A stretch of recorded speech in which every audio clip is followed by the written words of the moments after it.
Bismillahirrahmanirrahim. Alhamdulillah. Wassalatu wassalamu ala rasulillah Nabiyyina Muhammad ibn Abdullah wa ala alihi wa sahbihi wa man wala. Amma ba'du. Muslimin dan muslimat, para pelajar sekalian, Assalamualaikum warahmatullahi wabarakatuh. Alhamdulillah, kita masuk ke sesi tanya jawab siri yang ke-30, pagi Ahad 5 September 2021 bersamaan dengan 27 Muharram 1443. Soalan yang pertama, kita lihat sekarang banyak timbul teori-teori tertentu ataupun ajaran pelik dan salah, seperti yang terbaru ni, iaitulah tentang wanita yang bermimpi itu. Mimpi apa dia panggil ni? Dan seumpamanya, kenapa timbul dan ramai pula pengikutnya itu? Peliknya. Allahu Akbar. Soalan ni soalan yang payah nak jawab. Allah. Respon saya yang pertama, kepada kata-kata bandingan minal amsalil Arab. Orang Arab buat kata-kata bandingan. Dia kata apa? Likulli saqitatin laqitah. Setiap benda gugur ada je pemungut. Tuan-tuan ingat, setiap benda gugur, setiap benda yang jatuh ada je pemungut. Makna walaupun cerita ni cerita mimpi, cerita karut, cerita yang tak ada asal usulnya daripada mana-mana kitab, tapi bila orang cerita ada je orang ambil. Sebab itulah ajaran apa pun orang terima belaka. Ajaran langit pun terima, ajaran arah pun terima, ajaran mimpi pun terima. Maka kita ni para pelajar sekalian, mari teori konspirasi, penjadi pengikut Dajjal pun terima. Habis benda atas dunia ni, asalkan ada orang cakap, ada orang kutip. Betul kata-kata ini. Sebab tu dalam kitab Fiqh Syafi'i ini masyhur kata-kata likulli saqitatin laqitah. Setiap benda yang gugur ada orang kutip. Sampah gugur, paling tidak kambing makan, ataupun orang perbandaran tolong kutip ambil tu letak lantai sampah, artinya memang ada orang kutip. Ada orang kutip. Jadi para pelajar sekalian, bila timbul teori-teori yang baru, bila timbul benda-benda cerita baru, tuan-tuan jangan mudah terperangkap. Jangan mudah terperangkap. Pelik ni. Dia boleh tahu masa depan, dia sudah melawak dalam syurga lah, tengok neraka lah. Apa nak jadi, tunjuk peta sini akan bom, dia akan mati sini. Masya Allah, tabarakallah. Kita ni tak tahu di mana kita mati, di mana tanah kubur, tak ada siapa tahu. Allah Ta'ala yang mengetahui. Tiba-tiba mari makcik ni mimpi, pengikut dia, begitu ta'asub, percaya, kita kata mudah sangat. Ni ada 2-3 orang kawan-kawan yang saya kenal. Duk belajar dengan kita berapa lama, belajar dengan ustaz tu ustaz ni, tapi sekali dia jumpa teori nak kiamat dah ni, kita kena pergi duduk di mana satu tempat negeri, beli tanah dalam hutan sana untuk buka kebun, duduk di sana, beli kuda, sebab kejap lagi minyak tak ada, kereta tak berjalan, percaya habis dah. Subhanallah, kita kata Masya Allah, tabarakallah. Mudahnya masyarakat hari ni terima dengan benda-benda yang pelik-pelik, kan? Ni duk keluar video pula ni, 2-3 orang hantar, ada seorang syekh, dia tulis buku corona yang akan berlaku sekian-sekian. Kita kata wallahu a'lam, sebab benda ni baru timbul wabak ni, tapi mungkin dia punya teori-teori itu sudah ada lama-lama. Kita kata wallahu a'lam. Yang penting bagi kita ni, corona ni ada. Kalau tak ada pula hospital sibuk-sibuk, kan? Jangan kata semua orang ni ejen Dajjal semuanya, ejen Yahudi pun ambil vaksin juga. Tapi macam mana Yahudi jadi ejen Yahudi? Ini antara benda lah. Kita benda-benda gaib, ini kaedah saya buat kesimpulan ringkas kepada respon soalan ini. Perkara yang gaib, hadis-hadis akhir zaman, hadis-hadis tentang fitnah, jangan ditafsir dengan mudah-mudah. Kita kena tafsir dengan cara yang ditafsirkan oleh para ulama, barulah kita akan selamat insya-Allah. Kalau tidak, kita akan terlanggar SOP penafsiran hadis-hadisul fitan, hadis al-fitan. Duk main teori Dajjal, teori itu, teori ini. kita kena ambil juga hadis fitnah yang telah disebut oleh Nabi SAW akan berlaku gini. Fitnah di antara fitnah yang besar berlakunya perbalahan sama kita umat Islam. Berkelahi hari ini. Sekali kita boleh video seorang ustaz, boleh bercakap tentang teori, kita ni tak mau berubah gini-gini. Habis pakai rusia yang itulah. Seolah-olah itu yang betul. Ustaz-ustaz kita yang kita mengaji ni tak pakai hijau habis dah. Sebab apa? Sebab teori itu lebih kuat. Maka yang terakhir sekali kita kata, para jemaah sekalian, kita kembalilah kepada hadis Nabi sallallahu alaihi wasallam, alaikum bisunnati wa sunnatil khulafa'ir rasyidin al mahdiyyin. Naklah kamu ikut sunnah aku dan sunnah khulafa. Kata Imam Malik, as-sunnatu kasafinatin Nuh. Sunnah itu seperti bahtera Nabi Nuh, siapa dia naik selamat, siapa tak naik binasa. Wallahu alam. Baiklah. Soalan yang kedua, apakah ada istilah penyakit rohani? Kalau ada, adakah dia sama dengan penyakit hati? Bagus juga soalan ni. Soalan tuan yang bertanya, kita kata penyakit ni ada dua. Satu dia panggil penyakit yang zahir. Fizikal kita ni, sakit tangan, sakit mata, sakit telinga, sakit kaki, sakit lah. Apa-apa penyakit yang ada ni, itu dia panggil penyakit yang zahir. Bawa hospital akan cari penyakit, masuk oksigen lah, masuk air, masuk darah. Satu lagi dia penyakit yang ada penyakit tapi tak nampak sakit. Itu dia panggil penyakit rohani, penyakit hati. Penyakit ni banyak. Kata di Syekh Ibnul Qayyim, dia kata penyakit yang melanda hati manusia, penyakit rohani ni dua. Satu dia panggil penyakit syubhat, yang kedua penyakit syahwat. Dua-dua ni merosakkan orang. Syubhat boleh bawa kepada kafir sebab dia ragu, dia tak percaya, ada ke Tuhan ni? Kalau ada takkanlah Tuhan biar begini, kita dalam susah-susah ni tak tolong langsung. Dia mari pusing kepala. Itu dia panggil penyakit syubhat. Yang kedua penyakit syahwat, mari daripada syahwat, gila kepada pangkat, gila harta, gila seks, gila kedudukan, macam-macam gila ada atas dunia ni. Itu dia panggil penyakit syahwat. Dua-dua tu rusak. Jadi ada belaka dua-dua. Rohani, jasmani, dua penyakit ada. Jadi saya ringkaslah dalam sebuah buku, kitab yang saya usahakan syarah dia, nama dia Penawar Bagi Hati. Dalam kitab ni, dia ada penyakit rohani, penyakit hati, semua di alam tu. Tuan atau puan yang bertanya, boleh ambil kitab kita ni, insya-Allah.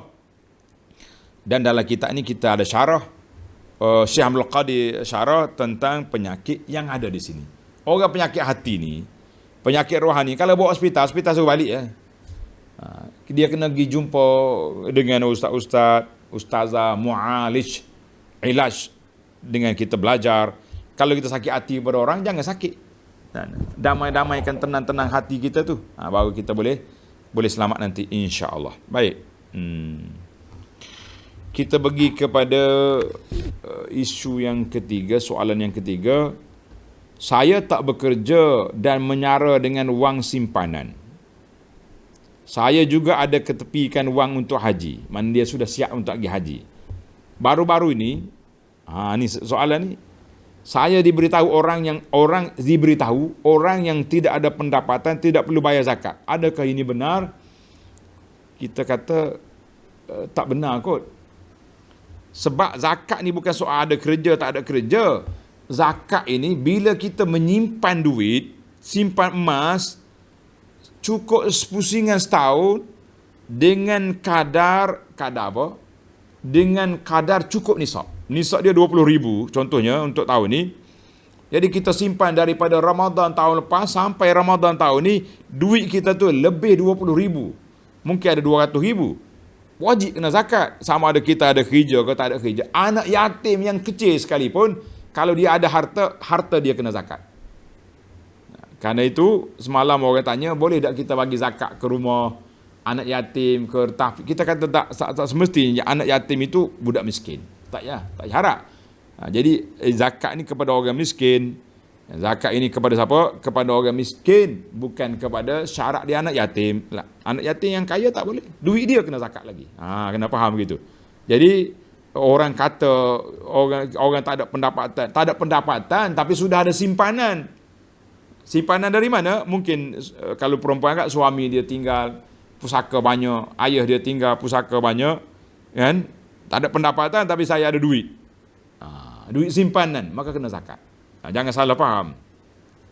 Satu lagi salah faham tentang zakat ini, orang kata apa? Kalau ada hutang tak kena zakat. Kita kena tengok kategori hutang. Hutang yang bertangguh. Macam kita bayar bulanan kereta 1,000 sebulan. Tapi kita punya duit banyak lagi, kena zakat. Kalau tidak ramai orang tak bayar zakat macam ni. Soalan yang keempat mengenai doa ketika memberi salam. Selesai solat, doa mohon redha Allah. Adakah ini ikut sunnah? Macam ni orang tunjuk, dia kata bila kita bagi salam yang pertama, selepas mengucap salam pertama, Assalamualaikum, kita baca Allahumma inni as'aluka ridhaka wal jannah, kan, sambil-sambil duk sapu muka Assalamualaikum. Salam yang kedua pula, wa na'udzubika min sakhatika wan nar. Adakah ini dalam sunnah? Itu soalan dia tu, kan. Jadi jawapan dianya, bacaan-bacaan itu tidak warid daripada sunnah Nabi sallallahu alaihi wasallam. Tidak ada dalam sunnah. Sebab tu kita tak masuk dalam buku kita ni. Dalam buku Perisai Muslim ni tidak ada. Yang adanya, kita kena bagi salam, Assalamualaikum warahmatullahi. Assalamualaikum warahmatullahi. Jadi habis. Sudah tu, baru kita mula baca Astaghfirullah, Astaghfirullah, Astaghfirullah. Allahumma antas salam wa minkas salam, tabarakta ya jalal wal ikram. Adapun sebelum salam, di akhir tasyahud, setelah kita selesai daripada baca tasyahud, selawat ke atas Nabi sallallahu alaihi wasallam, kita boleh berdoa. Nak doa apa saja pun silakan doa. Silakan doa untuk kita minta kepada Allah Azza wa Jalla. Adapun bacaan salam-salam ni tidak ada warid daripada sunnah Nabi sallallahu alaihi wasallam, walaupun terdapat di dalam buku-buku kitab ada. Tapi dari sunnah, soalan kita ni dari sunnah Nabi, kan? Maka dari sunnah Nabi kita kata tidak ada sedemikian. Wallahu alam. Soalan yang kelima, saya dan si A menceritakan kebaikan infak yang dilakukan kepada si B. Dia main A dengan B ni. Soalannya ini, adakah dikira sum'ah, mencari glamour, nak cari riak? Ini kita kena boleh kita kena kena tengok kepada suasana realiti. Contohnya, hari ini saya kumpul dana untuk nak buat masjid, buat pondok, kan. Jadi ada kawan kita ni, orang koprak, dia kata dia bagi 1,000, 10,000. Dia pun jumpa dengan kawan lain, dia kata, Abu Anah tu nak buat pondok baru untuk warga Mah contohnya. Kami berdua ni dia bagi dah 1,000. Dah. Kawan kita tu pula orang ada duit juga, ahli koprak macam kita juga. Maka tidak salah untuk kita menggalakkan orang. Kita maklumkan apa yang kita buat kepada dia supaya orang lain pun nak buat juga, semangat. Tapi kalau kita sedekah senyap-senyap, bantu orang miskin, senyap, tak payahlah duduk masuk dalam Facebook. Tak perlulah kita cerita kepada orang. Sebab apa? Sebab itu hubungan kita peribadi saja. Tidak ada satu galakan nak suruh orang lain. Ya memang ada galakan, tapi biarlah benda tu rahsia di antara kita dengan Allah Azza wa Jalla. Dalam Quran sendiri Tuhan sebut, in tubdus sadaqat fa ni'mah. Kalau kamu zahirkan sedekah kamu, baik. Wa in tukhfuha wa tu'tuhal fuqara fa huwa khairul lakum. Kalau kamu sembunyikan, itu lebih baik. Jadi kita tengok suasana lah. Jadi soalan kepada si A dengan si B tadi, insya-Allah tak masuk sum'ah. Ini pun terpulang kepada hati kita lah. Niat kita cerita tu untuk apa? Untuk nak menggalakkan dia derma juga, tafadhal. Tapi kalau niat kerana nak mencari glamour, bolehlah glamour. Hilanglah pahala, rugi kita. Wallahu alam. Soalan yang keenam, bolehkah kita guna istilah awak ni tangan sejuk? Ni istilah orang Melayu ni. Kalau orang tanam pokok jadi, dia panggil tangan sejuk, kan? Kalau tanam pokok mati, orang panggil tangan panas. Macam juga orang perempuan yang pandai masak, orang panggil tangan siput. Tangan siput ke apa benda ni? Oh dia ni tangan siput ni. Sebab pandai masak. Kalau hak jenis masak hangit tu, orang panggil tangan hangit, nama dia macam tu. Maka kita kata itu tidaklah bercanggah. Adakah menimbulkan sedangkan yang menumbuhkan tanaman tu Allah, bukan kita. La. Orang beriman semua kita percaya yang menumbuhkan tumbuh-tumbuhan tu Allah Ta'ala yang tumbuhkan, bukan kita. Tapi usaha tu kita. Cuma kadang-kadang orang ni ada kepakaran. Tangan sejuk, tangan panas ni ada kepakaran. Kalau dia tanam, jadi. Kita pergi tanam, mati je pokok. Kalau apa ni, kalau hidup pun tak berbuah, tak berbunga contohnya. Bagi anak lah, wallahu alam, saya kata ini tidak bercanggah. Tidak menafikan keyakinan kita bahawa kuasa Allah Ta'ala yang menumbuh yang sebagai apa tu. Jadi bolehlah nak kata sedemikian sebagai istilah. Tangan sejuk, tangan siput lah, macam-macam. Itu istilah yang kita guna sama-sama kita. Wallahu alam. Soalan yang ketujuh, hukum sembelihan ahli kitab. Bolehkah dimakan oleh orang Islam? Apakah sembelihan orang ahli kitab zaman kita ini boleh dimakan? Soalan ini saya suka jawab dengan jawapan yang sangat mudah. Wallahu alam. Saya tak berani nak kata. Cuma dari sudut hukum asal memang Tuhan sebut dalam Quran. Allah Ta'ala sebut dalam surah Al-Ma'idah ayat 5, wa ta'amul ladzina utul kitaba hillul lakum wa ta'amukum hillul lahum. Makanan ahli kitab halal bagi kamu, makanan kamu halal bagi ahli kitab. Hadza huwal asal. Ini asalnya. Cuma kita kena tengok dari sudut dawabit ni. Ada ulama mengatakan kita kena tengok. Yang pertama sekali, syarat sembelihan tu kena betul. Dia sembelih sebagaimana kita sembelih. Putus orang sembelihnya, orang halkom ni putus. Jangan sembelih dengan letrik, dengan pukul kepala. Tak. Dan yang syarat yang kedua, waktu sembelih tu dia kena sebut nama Allah, bukan sebut nama Isa. Bismi Isa lah. Bismi Uzair, kita kata lah. Jadi kesimpulannya, maknanya asal memang boleh makan. Makanan ahli kitab. Allah Ta'ala sendiri sebut apa? Sebut dalam Quran. Takkan kita kata tak boleh. Cuma pelaksanaan itu wallahu alam. Saya sendiri secara peribadi tak boleh nak jawab yang ni. Untuk panjangkan tajuk ni, tanyalah kepada mana? Kepada syekh-syekh kita, mufti-mufti yang ada di Malaysia ini. Wallahu alam. Baik. Soalan yang ke-8, saya ada dengar syarahan bahawa tidak boleh jamak tamam ke qasar bila balik kampung keluarga. Kita kata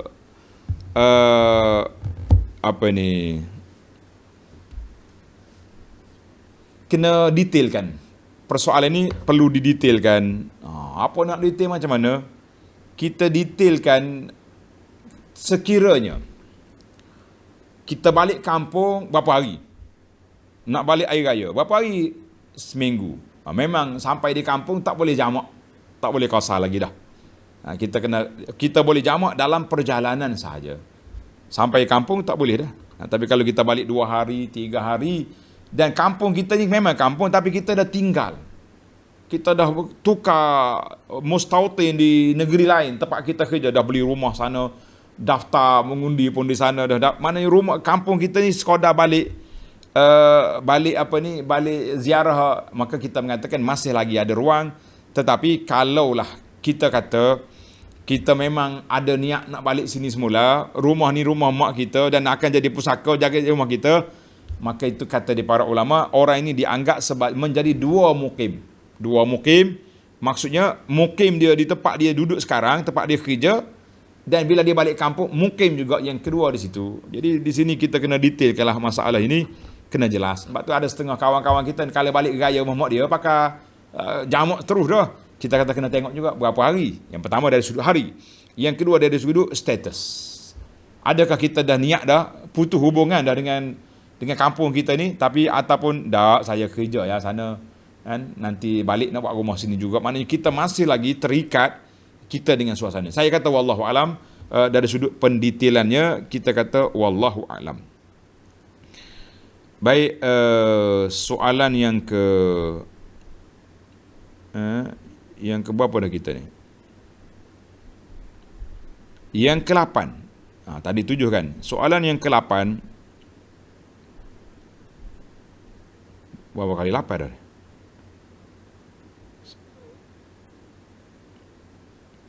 Baik, yang ke-9 ni. Soalan yang ke-9, tuan-tuan tanda dia. Yang ke-9, kalau suami mati, tinggal hutang, tak ada harta, siapa yang akan menanggung bayar hutang tersebut? Adakah atas isterinya saja? Allahu Akbar. Kita kena kata siapa dia mati ni. Orang mati ni ada 2 kategori lah. Mati yang pertama apa dia? Dia ada harta, maka wajib waris dia menguruskan si mati. Yang pertama sekali dipanggil tajhizul mayit. Perbelanjaan menguruskan jenazah itu kena ambil daripada harta pusaka dia. Tapi sekarang ni ada skim kifalah, kerajaan bagi, sesalah masalah. Tak payah usik duit pusaka. Yang kedua, kita kena bayar hutang dia. Cuma soalan di sini dia tak ada duit ni. Tak ada harta. Langsung tak ada. Bagaimana kita nak? Adakah kena atas isteri? Jawabnya tidak kena atas isteri seorang. Dia kena kembalikan kepada keluarga dia yang keluarga dia pun tak boleh juga. Sebab kita tak boleh buat zalim pada orang. Kalau tidak, sedanglah dia. Buta dia mati. Dan bila dia mati, lepas dia mati, orang lain pula bayar hutang lah. Maka dia kata di dalam kitab ni, saya baca dalam kitab lah kan. Faman mata wa alihi dainun, siapa dia mati, dia ada hutang dan dia tak meninggalkan sebarang tarikah, makna tak ada duit. Fa innahu la yajibu ala walidihi wala ahadin min warasatihi. Tak wajib ke atas ayah dia, wala anak dia, wala pun bini dia untuk bayar hutang dia. Wa yabqa dainu, tinggallah hutang dia tu ala fi zimmatihi ila yaumil qiyamah.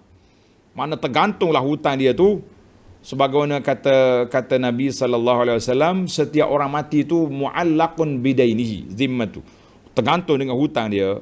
Maka kalau tak ada orang nak bayar hutang dia, tergantunglah sampai kiamat. Maka ketika itu, kata di para ulama, kita kena report kepada Baitul Mal.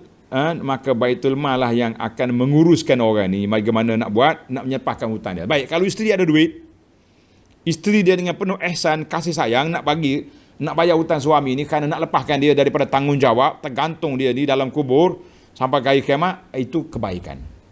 Maka cuma kita kena tengok juga, kalaulah hutang dia beli tu gelang untuk awak, hadiah, kita mengamuk nak hadiah sangat, dia beli, tiba-tiba dia mati, tak ada duit dah tinggal, bayar, jual lah gelang. Dia kata, ni hadiah untuk saya, kamu tu dalam kubur, tergantung dia punya perjalanan hidup di alam barzakh nyanya. Jadi tuan-tuan, kita kena ambil lah peristiwa ni, kita kena adil lah berlaku dalam perkara ini. Baik, kita pergi kepada soalan yang ke-10. Yang ke-10, saya tengok, dengar ni, para pelajar bagi perhatian sini. Ini soalan daripada salah seorang daripada pengikut setia kita lah. Dia kata, adakah, saya tengok sekarang ni banyak orang iklan waktu start kuliah dan juga iklan PM kepada kawan-kawan dalam grup buku-buku yang mereka jual. Saya nak tanya, adakah ini mendapat keizinan daripada Abu Anas, daripada pihak pondok, sebagai penjualan sebagai satu aktiviti ekonomi? Maka kami nak support, nak beli untuk bantu secara online dan sebagainya. Yang pertama sekali, kepada saudara yang bertanya, saya menceritakan, yang pertama, saya tak larang orang nak jual buku saya ke buku apa, kita tak larang. Cuma untuk realiti semasa, kami tidak ada wakil mana-mana orang yang minta izin nak jual buku waktu kuliah dengan peratus keuntungannya akan diberi kepada tabung yayasan pondok. Tak ada siapa pun yang deal dengan saya ataupun dengan admin untuk perkara yang tersebut. Maka saya katakan bahawa setakat ini yang rasmi untuk buku-buku Abu Anas ini hanyalah Dar Taibah. Dar Taibah itu saja yang rasmi yang ada di internet, ataupun kalau tak ada PKP boleh ambil di pondok ini. Itu yang pertama. Jadi siapa-siapa yang nak jual buku, jual lah, kita tak larang. Cuma biar ada SOP lah. Mana kalau dia kata deal dengan kita nak bagi 10% ke tabung pondok, tidak ada siapa yang hubungi untuk perkara ini. Itu jawapan saya kepada ini. Yang kedua, ada juga jemaah maklumkan mereka tidak selesa apabila ada di antara pelajar-pelajar kita ni asyik duk post buku-buku yang dia jual waktu live. Kemudian dia duk buat situ. Macam mana nak buat ni? PM saya tekan tak dapat, ni tak dapat. Kita mengatakan ini salah satu daripada ciri-ciri gangguan dalam majlis ilmu. Ciri-ciri gangguan dalam majlis ilmu. Jadi siapa yang nak iklan, letak je iklan. Habis kuliah nanti PM lah kepada penjual itu, ataupun cara mana, tapi jangan duduk buat kerja sambil duduk kuliah gini. Kita duduk iklankan buku, diiklankan kosmetik, duduk iklankan meruku, duduk iklankan apa saja, kan? Kemudian kita duduk buat kat bawah itu. Ini dari sudut, minta maaf, saya tegur kali yang kedua ke yang ketiga ni, dari sudut peraturan majlis ilmu kita telah melanggar SOP majlis ilmu. Baik, ni ada seorang yang hantar semalam, ada ni admin kita bagi, dia marah, dia kata apa duk tulis-tulis, dengar aja. Bagi saya, menulis positif. Tulis catatan apa yang kita belajar, tak salah. Tapi menulis buah-buah kat situ, tak perlu. Sebab ini boleh mencacatkan keharmonian, kesucian majlis ilmu. Jangan buatlah. Minta maaf lah. Saya sebut sebab ada 2-3 soalan ni, dia bertanya tentang adakah ini lejnah ekonomi, kita kata tidak ada.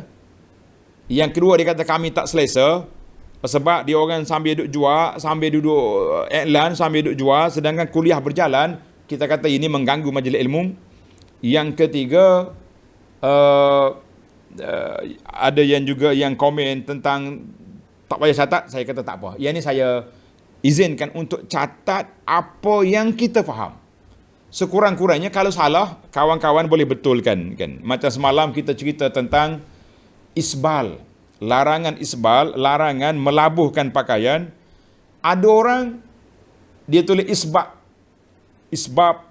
macam-macam tulisan. Kita kata itu salah sebut. Jadi boleh kita betulkan. Jadi alhamdulillah. Baiklah para pelajar sekalian, soalan kita yang ke 10 terjawab. Kita pergi kepada soalan yang ke 11. Yang ke 11, sebelum kita mulakan solat, bolehkah kita baca ayat 97-98 surah Al-Mu'minun dan baca surah An-Nas? Mana sebelum kita akad takbir ni, Rabbi a'udzubika min hamazatis syayatin wa a'udzubika Rabbi ayahdurun, a'udzubillahi minasyaitanir rajim, qul a'udzu rabbin nas, sampai habis, barulah kita Allahu Akbar. Kita kata minta maaf, penanya yang ke sebelah ini tidak ada dalam sunnah. Nabi kita sallallahu alaihi wasallam ajar sebelum akad takbir baca dulu ta'awuzat, baca qul a'udzu rabbin nas, tak ada. Lebih-lebih lagi kepada Pak Imam. Imam yang adanya, imam kena bertanggungjawab sebelum akad takbir, perhatikan sah betul. Istau, i'tadilu, tarasu, betulkan saf. Kalau waktu tak ada SOP, insya-Allah akan tak ada lagi, tak lama lagi. Perhatikan sah kita rapat. Sekarang ni nak rapat tak boleh, perhatikan betul saf. Barulah kita pusing ke arah kiblat, kita pun angkat takbir Allahu Akbar. Selepas kita takbir, kita baca doa iftitah, kemudian baru mari a'udzubillahi minasyaitanir rajim. Jadi auzubillah itu di mana? Dalam solat, bukan sebelum mula solat. Habis ustaz, kita nak halau syaitan ni. Nak halau syaitan. Kan? Nak halau syaitan supaya dia tak datang. Sambil-sambil halau syaitan, mula-mula baca apa tadi? A'udzubika min hamazatil syayatin. Baca qul a'udzu birabbin nas. Masa akad takbir 10 kali pula takbir sebab was-was. Syaitan tak kita kata jangan. Tuan-tuan, dalam masalah ibadat biarlah kita terikat dengan apa yang diajar oleh Nabi sallallahu alaihi wasallam, yang ikut dalam sunnah, jangan duduk kira sendiri nak halau syaitan. Tak. Baik, soalan yang ke-12, kalau kita drive, mandu melalui kawasan perkuburan, wajarkah kita memberi salam kepada ahli kubur? Di sini kata di para ulama rahimahumullahu taala, dia kata boleh. Dia kata boleh, tapi seeloknya kalau kita lalu, kita berhenti kereta. Kalau tak boleh turun daripada kereta pun, kita berhenti dekat pagar kubur, bagi salam. Assalamualaikum ya dara qaumin mu'minin wa inna insyaallahu bikum lahiqun. As'alullahu lana wa lakumul afiyah. Boleh. Itu seeloknya. Kalau boleh turun lagi baik. Tetapi kalau kita lalu pun bolehlah. Contohnya kita lalu dengan kereta, tengok tanah perkuburan, kita bagi salam. Assalamualaikum ya dara qauminin wa inna insyaallahu lakum hakun. Allahu filana wa lahum. Sekurang-kurangnya kita bagi salam dan kita doakan kepada mereka, boleh. Ada juga ulama mengatakan tak perlu. Kita lalu je. Sebab apa? Ni hujah yang kedua ni menarik juga. Dia kata sebab kita setiap kali kita lalu ke rumah orang, kita lalu rumah kawan kita, lalu depan tangga dia, tak payah paling kata Assalamualaikum. Dia datang rumah kita atas kereta lah, dia kata kita jumpa dengan dia baru kita bagi salam. Tapi walau macam mana pun, ulama yang mengatakan tadi, hujah tadi, dia kata kalau bagi salam arju la ba'sa bihi, tidak mengapa insya-Allah. Jadi saya kata eloklah kalau kita lalu ikut kubur, bagilah salam daripada kita duduk bercakap yang tak tentu pasal. Assalamualaikum ya dara qaum. Ini kita doakan kepada ahli kubur. Semana daripada rumah kita nak pergi ke tempat kita kerja, mungkin kita lalu 10 kubur, bermakna kita telah bagi salam kepada 10 kubur, kita telah mendoakan kepada sudah 10 kubur. Mudah-mudahan orang nanti teringat pula nak doakan kepada kita, insya-Allah. Baik. Mana dah kita ni? Cerita kubur ni. Soalan yang ke-13, apa beza antara Nabi dengan Rasul? Apa beza antara Nabi dengan Rasul? Menarik juga ni.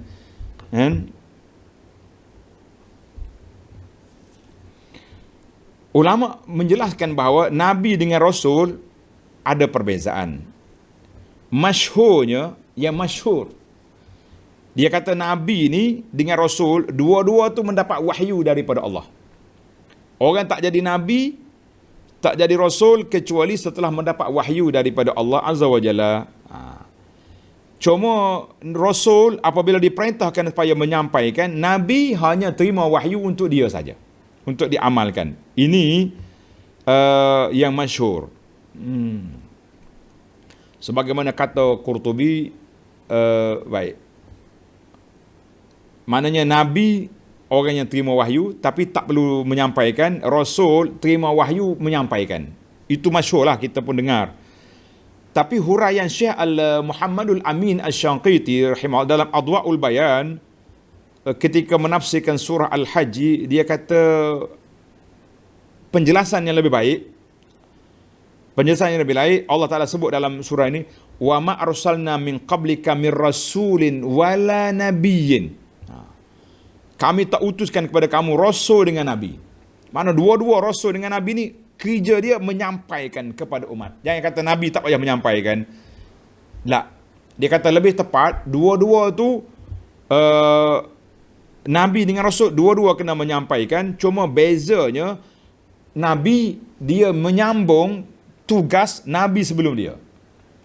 Macam banyak Anbiya Bani Israel, dia tak ada kitab sendiri, dia kitab dia Taurat.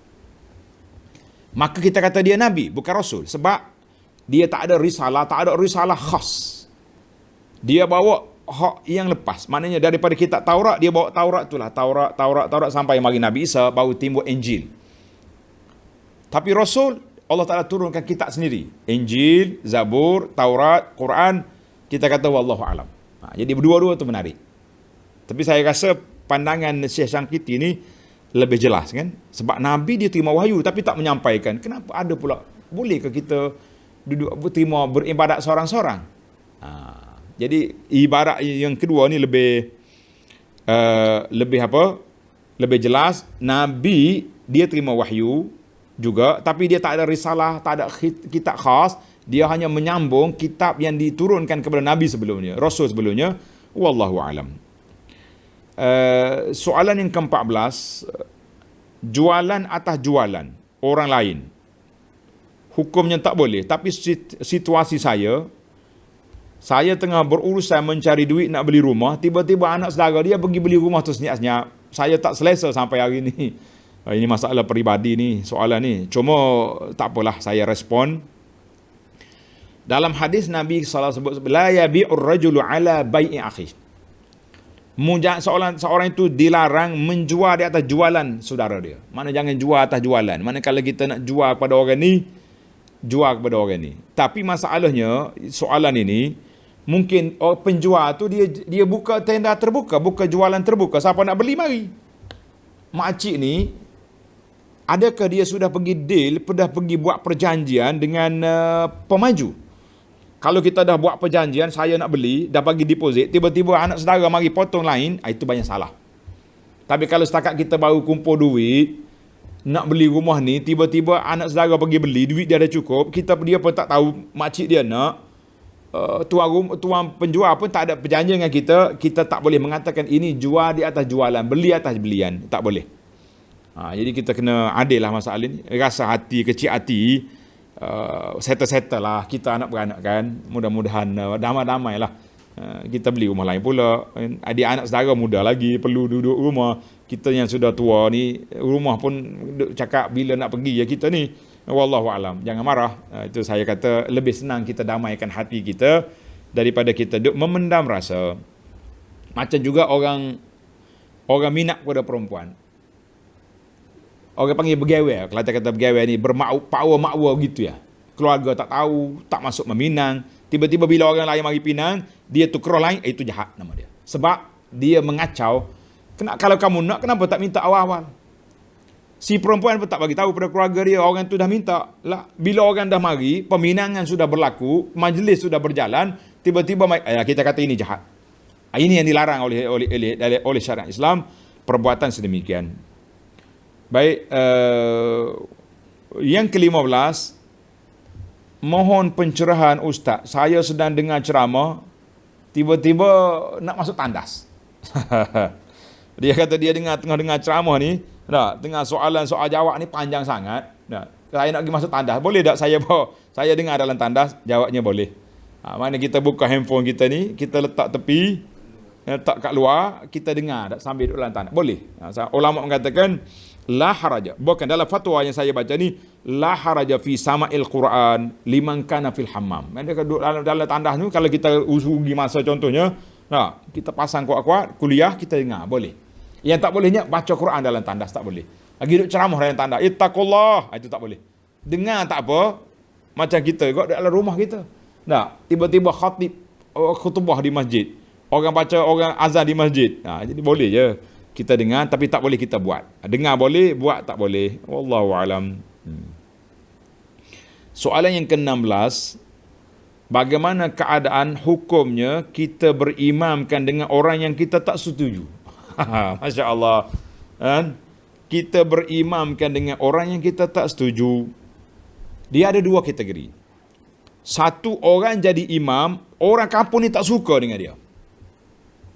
Orang kampung ni tak suka dengan dia tapi dia kerah-kerah. Orang atas memo ke, pejabat agama ke, apa benda ke, sebab perangai dia tak baik lah tu kan. Tapi dia kerah juga nak jadi imam juga, maka orang itu, imam ini tidak digalakkan. Nabi kita larang. Orang yang jadi imam sedangkan makmum tak suka. Tapi kalau seorang dua tak suka, mana ada atas dunia ni orang boleh suka 100%. Tak ada atas dunia ni orang boleh suka 100%. Mesti ada pro kontra. Maka kata di para ulama, solat dia belakang orang dia tak suka tu sah. Tetapi saudara atau saudari yang bertanya, cubalah untuk menghilangkan perkara tersebut. Sebab kita kena ingat, imam tu saudara kita. Imam tu seorang Muslim. Mungkin dia hafal Quran, mungkin dia guru Quran, mungkin. Cuma kita tak suka dengan dia sebab apa? Sebab apa tak suka? Bacaan dia tak sedap, bacaan panjang, tuan dia tak comel, suara dia tak comel. Ketepikanlah benda-benda janibi, kita letak bahawa dia ni seorang imam yang sanggup untuk berkhidmat kepada kita, menjadi imam di qaryah kita. Alhamdulillah. Kalau tak boleh juga hilangkan penyakit ini, pergi cari masjid lain. Kenapa kita duduk solat dalam suasana sakit hati pada orang? Tak bagus. Hilang khusyuk. Hilang dia punya hilang khusyuk. Alhamdulillah. Baik, soalan yang ke-17. Dalam tadabbur surah Al-Qasas menceritakan Nabi Musa masih bayi, berdepan dengan ancaman bunuh oleh Fir'aun. Cuma cerita dia, mak dia, kakak dia. Mana bapak dia? Kemana ayah dia? Di saat gawat gini, kenapa dia tidak muncul? Menarik juga soalan ni. Dia kata di para ulama, nama ayah Musa tak sebut. Ali Imran, dalam surah Ali Imran itu keluarga Imran, keluarga Nabi Isa. Nabi Musa ni nama ayah dia disebut dalam hadis Nabi sallallahu alaihi wasallam. Dalam hadis Nabi ketika cerita, Nabi kata ka'anni anzuru ila Musa bin Imran. Musa bin Imran lalu ikut ni. Jadi Nabi kita salah sebut dalam hadis yang sahih, nama ayah dia Imran. Tapi nama dia tidak disebut dalam Quran. Baik, dalam cerita ni kenapa tak sebut? Banyak andaian. Saya baca banyak andaian. Bila Quran tak sebut tu, kita pun jadi banyak masalah. Boleh jadi ayah dia mati masa dia kecil lagi. Satu. Yang kedua, kenapa pula ayah dia nak muncul? Kalau ayah dia muncul, matilah Musa. Mungkin lihat ayah dia juga mati. Kan waktu tu, waktu Fir'aun sedang mengamuk, bunuh kanak-kanak, laki-laki. Maknanya kalau ayah dia kata, anak aku ni aku akan mempertahankan mati-matian. Mu mati sekali dengan anakmu. Ini strategi. Bukan semua benda kita kena tonjolkan. Diam-diamlah. Biar mak dia dengan kakak dia pun tak mengaku. Dia kakak Musa. Kalau mengaku, habisnya. Banyak cerita. Tuan-tuan kena ingat, ramai ayah-ayah Nabi tidak disebut dalam Quran. Nabi Saleh tak pernah ada, Nabi Lut tak ada, Nabi Daud tak ada, Nabi Sulaiman ada, ayah dia Daud. Kan? Nabi lain tidak disebut. Wallahu a'lam. Kenapa? Itulah rahsia Allah SWT. Cuma ada Nabi yang disebut ayah. Seperti kisah Zakaria dengan Yahya. Dia tak sebut cerita mak dia. Pula. Nabi Isa memanglah tak sebut cerita ayah dia kan. Cerita mak dia je ada.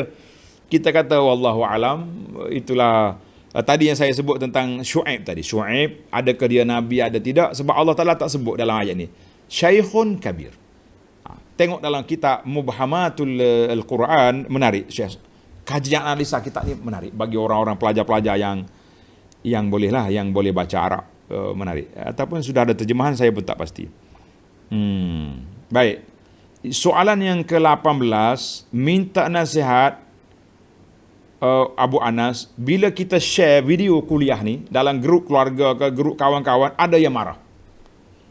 Ada yang remoh saya daripada grup. Ada yang left grup. Kita kata beginilah tuan-tuan. Cabaran dalam dakwah ni, itulah cabaran. Kalau orang dengar kuliah tafsir kita yang tuan-tuan share, ada masalah ke tidak? Kata di para ulama, annas a'da'u ma jahilu.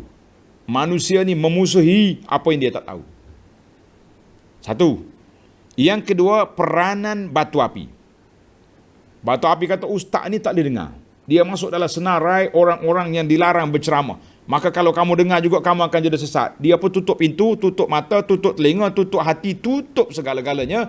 Dia menyebabkan bila kita bagi video, dia sangat benci, geram, sakit hati sehingga dia remove awak daripada grup. Kalau dia dengar sekali, dua kali ya, saya rasa insya Allah dia akan masuk kali yang ketiga. Tapi boleh kerana dia tutup pintu, tutup hati, tutup segala-galanya, mereka tak dapat. Jadi saudara bersabarlah. Sabarlah saudara atau saudari. Kalau orang tak suka, biarkan. Jangan kita menyakiti hati orang. Boleh jadi satu hari dia akan suka, dia akan cari. Nah, wallahu alam. Ataupun tuan letak je di Facebook, share link di Facebook, sebab dia kawan kita dengan Facebook. Mungkin satu hari dia kata, aku nak tengok kenapa kawan ni suka sangat tadabbur kelas ni. Kan? Orang kata kelas tadabbur ni bahaya, boleh jadi sesat. Aku nak tengok sekali. Dia dengar, oh Masya Allah, boleh je terima. Maka kita mengatakan, kata-kata Imam Al-Syafi'i, Imam Al-Bukhari sangat tepat tuan-tuan. Imam Bukhari, dia kata apa? Afdalul muslimin. Orang yang paling baik di kalangan orang Islam, rajulun ahya sunnatan min sunanin Nabi. Orang yang boleh menghidupkan sunnah Nabi sallallahu alaihi wasallam yang telah ditinggalkan oleh orang. Kerja kitanya tuan-tuan dan puan-puan, baca perisai Muslim. Zikir lepas solat. Baca perisai zikir lepas solat daripada sunnah Nabi. Baca perisai Muslim untuk bacaan hari-hari. Baca selawat yang sahih. Jangan duk main selawat tu, selawat yang pelik-pelik. Kalau ini kita dimarahi, kita kata kita redha. Kita redha dengan apa yang Allah Ta'ala pilih untuk kita mengihyakan sunnah Nabi sallallahu alaihi wasallam. Imam Bukhari kata apa? Fasbiru ya ashabas sunan. Sabarlah orang yang suka kepada sunnah, suka menyebarkan sunnah, rahimakumullah. Allah Ta'ala bagi rahmat kepada kamu. Fa innakum aqallun nas. Kamu manusia yang sedikit di kalangan orang yang ramai. Orang lain suka dengan mimpi, suka dengan cerita-cerita pelik. Kita yang duk sebar sunnah ini, inilah risiko yang kita akan terima. Maka itu kata-kata Imam Bukhari yang cukup menyayatkan hati kita. Cukup rasa sedih dengan apa yang berlaku kan. Oh, Masya Allah. Baik. Para pelajar sekalian, ada lagi kata-kata ulama salafus salih. Al-Imam Abu Hatim Ar-Razi, dia kata apa? Uktub ahsana ma tasma'. Dengar ni tuan-tuan. Tulis apa yang kamu dengar. Sebaik-baik perkara yang terbaik kamu dengar, catat. Wahfaz ahsana ma taktub. Daripada catatan kamu itu, kamu hafal apa yang terbaik. Wa zakir bi ahsan ma tahfaz. Dan ulangilah sebaik-baik apa yang kamu ingat. Jadi kita ambil kata-kata ulama besar ini untuk kita gilakkan perasaan kita. Kalau orang bertentang, orang lawan, jangan lawan. Semalam saya dapat WhatsApp daripada seorang makcik. Dia kata, Ustaz, makcik ni dia bahasa maklum dia. Kalau maklum dengar ni, kita kata hafizakillah maklum. Dan semua para pelajar yang ada pada kita ni. Dia kata dia sebarkan video orang marah. Yang grup yang marah saya tak sebar. Itu betul. Sebab kenapa kita nak menyakit hati orang? Kita cuba nak menyampaikan apa yang kita belajar. Wallahu alam. Biarlah orang nak kata apa, biar dia kata. Kita doakan mudah-mudahan mereka akan berubah satu masa nanti. InsyaAllah. Nabi lebih teruk daripada itu, dia kena kata. Kalau setakat kita orang kata macam-macam, kita sabar je lah. Tuan-tuan yang belajar boleh menilai, boleh tengok apa yang kita belajar ni betul salah, apa yang masalahnya. Sabar. Baik, soalan yang ke-9.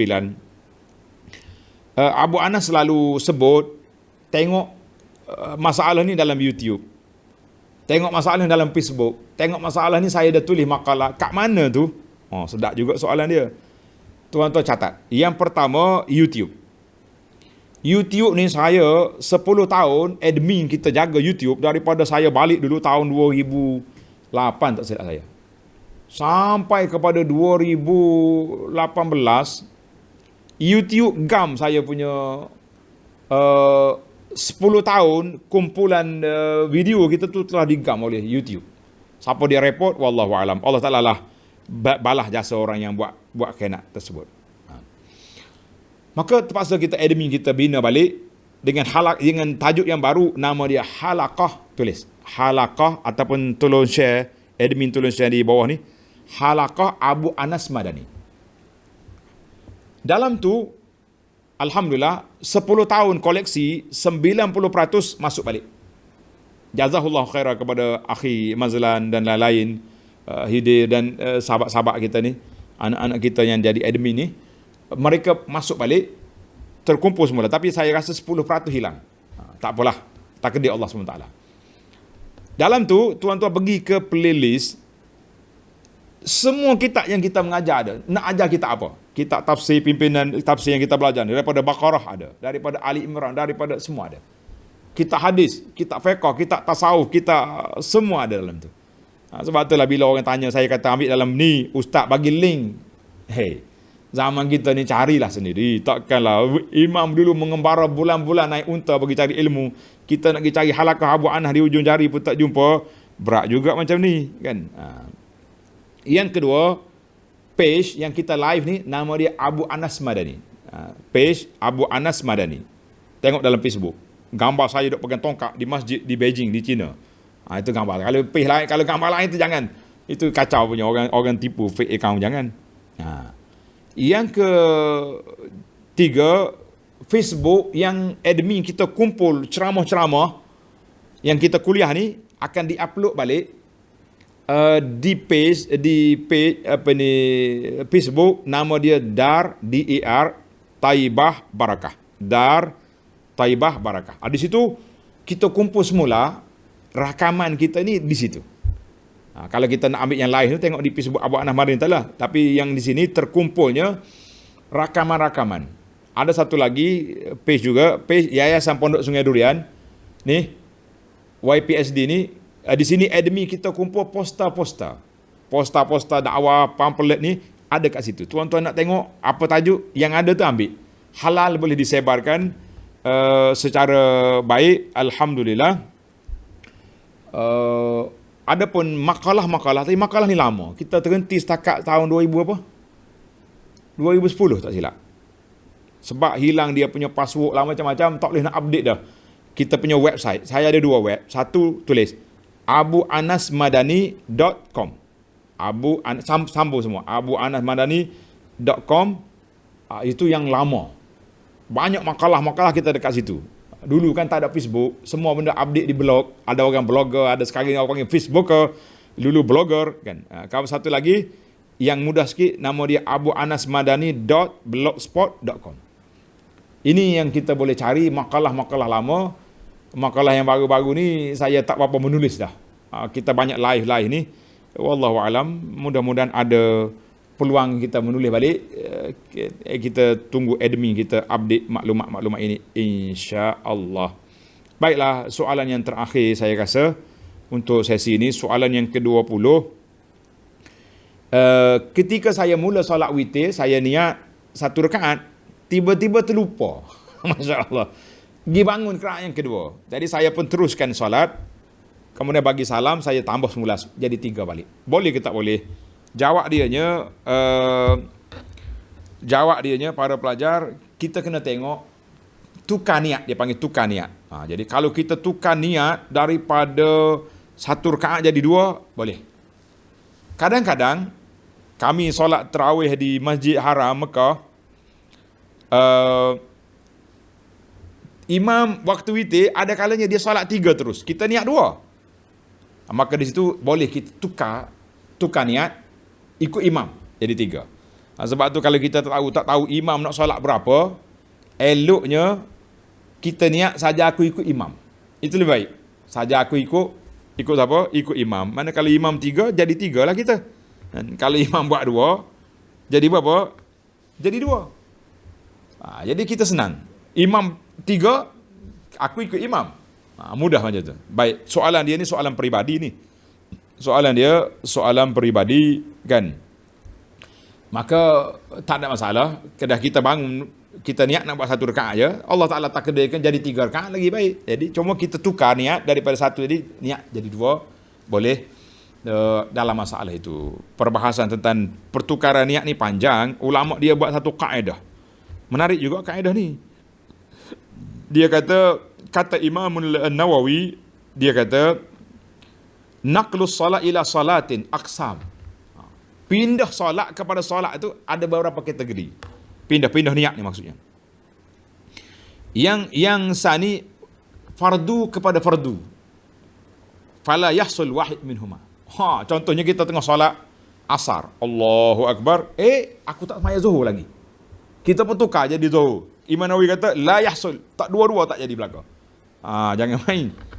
Naqlu, yang kedua, naqlu naflin ratib ila nafli ratib. Kita tukar sunat ratibah, sunat solat fajar kepada sunat lepas isya, kita kata nak tukar. Apa jadi? Dia kata apa? Fala yahsul, ya tak jadi juga, dua-dua tak jadi. Tukar sunat kepada fardu tak jadi juga. Jadi kita kena tengok. Kalau sunat dengan sunat yang kecil boleh. Sama-sama dia boleh. Wallahu alam. Huraiannya panjang. Dalam kita ada panjang. Yang pentingnya kita nak jawab kepada soalan sahabat kita tadi, sahlah solat dia, bertukaran niat. Sebab dia dalam satu solat, dalam niat. Cuma tak boleh kita tukar niat yang kecil jadi besar, tak boleh. Kita tengah solat, qabliyah, tiba-tiba orang qamat zuhur, kita bertukar, change jadi zuhur lah. Tak jadi. Wallahu alam. Mudah-mudahan ada manfaatlah kepada para pelajar sekalian. InsyaAllah kita akan sambung lagi dalam siri-siri yang akan datang. Ilmu sangat luas. Tuan-tuan yang sempat beli kitab, belilah. Kalau mari PKP ni habis, jadual kita akan bertukar. Semalam ada sahabat kita tolong buat jadual, kan? Jadual tu tengoklah, jadual tu kita tengoklah sentiasa, kita update lah. Mungkin bila tamat PKP, tamat pemulihan ni, lain pula jadual, akan berubahlah suasana insya-Allah. Tapi walau macam mana pun saya akan berusaha untuk khatamkan pengajian kita ni Quran, kalau tidak setiap hari pun mungkin 2 kali seminggu. Kita akan cuba, sebab harapan para pelajar, dia kata ustaz jangan tamatkan, jangan berhenti tengah jalan. Kita tak berhenti tengah jalan, cuma kita kurangkan jadual. InsyaAllah tuan-tuan doakan COVID ni hilang, jadual kita pun boleh perluaskan. Saya boleh pergi ke tempat yang biasa-biasa nak pergi. Sekarang ni duduk kuliah kita, hari Sabtu depan ni insyaAllah Masjid Negara juga macam biasa, masih lagi online insyaAllah. Baiklah, kita akhiri dengan tasbih kafarah. Subhanakallahumma wa bihamdika asyhadu an la ilaha illa anta astaghfiruka wa atubu ilaik. Wa sallallahu ala nabiyyina Muhammadin wa ala alihi wa sahbihi ajma'in.